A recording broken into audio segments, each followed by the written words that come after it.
Јавната администрација лани била полоша во работата споредено со 2015 година. Мониторингот на европските експерти покажува дека во предизборниот период, во текот на 2016 и пред долгото формирање на владата по изборите, лошо влијаеле врз ефикасноста на администрацијата.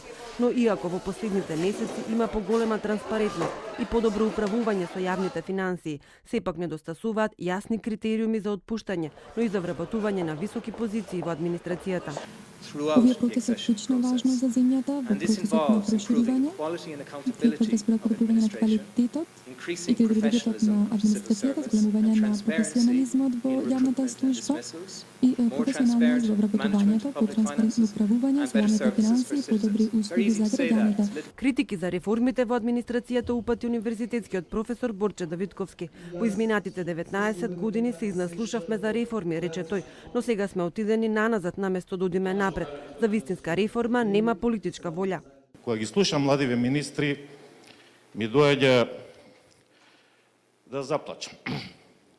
Сите секоја која ќе дојде нова власт, кажуваат ова ќе правиме, деполитизација. Се изнаслушавме. Еднашка за секогаш. Во Македонија нема и не може да има вистинска реформа. Не да ќе направиме некогаш, не може да има, бидејќи нема политичка волја.